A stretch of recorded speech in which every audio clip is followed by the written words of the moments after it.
Hi, this is Glenn Segal from Deja View Optical, and this is a short history of transitions. About 30 years ago, the first plastic self-darkening lenses were released for public consumption by a company called Corning. The name was changed to Transitions soon after.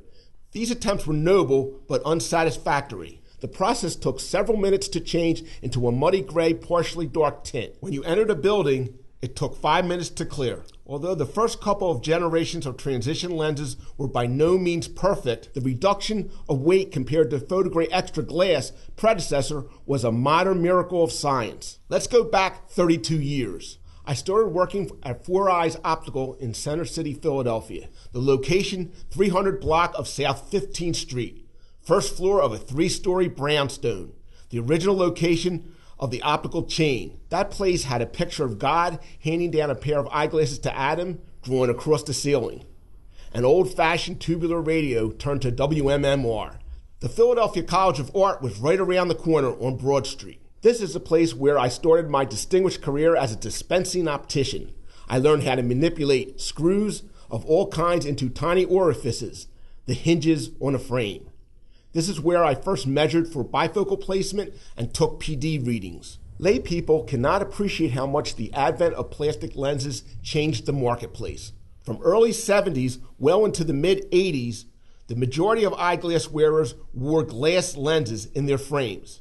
At that point in time, the styles were huge. 60i, 62i, these numbers represent the size in millimeters. Okay. So you fill the RX with, say, Photogray Extra, the heaviest material this side of lead. It's what everybody wanted, but like I communicated, it was a heavy proposition. For some, it was no problem. For a lot, it was sheer torture. Gravity had a field day, and if your RX was strong, look out. Your nose would become sore, then raw, followed by blistering agony. It hurt to put on, to take off, even to breathe. Then the ears. That bone runs along the side of your head, right next to the ear. It's called the mastoid. This structure runs above a myriad of nerves. Often, the end of the temple rests right on one of these nerves, causing a throb of pain, a major migraine, or an irritable disposition. Once inexpensive plastic lenses flooded the market, the weight issue literally disappeared overnight. And from that point onward, two major players surfaced in the darkening lens arena: sun sensors and transitions.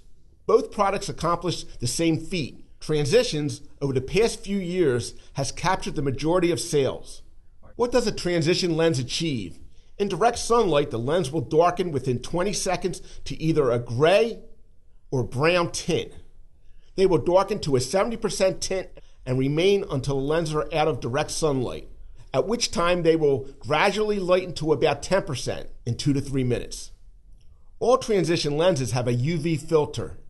This coating provides protection from the sun's harmful ultraviolet rays. You don't want to wear dark lenses without this coating because your pupils will be wide open, yet they are still susceptible to a form of radiation pouring from our star. Plastic photochromic lenses are produced using a process called imbibing and transbonding, whereby the crystals become a part of the lens surface. Transbonding is achieved when chemists apply a series of layers. Imbibitions is a process that consists of applying photochromic dye to the front surface, then using additional techniques to penetrate the lens material. This method provides uniform color regardless of the prescription or the thickness of the material chosen. Transitions are available in a wide variety of lens products, from single vision distance to progressives. In recent years, polarized transitions have been available for a premium price, but eventually these products will be discounted. At Deja View, we can manufacture and assemble the spectacles that will best suit your needs. Ask the optician how you can take advantage of these wonderful high-tech innovations. Stop in to discuss your optical needs with Glenn Segal, me, the optician at Deja View Optical.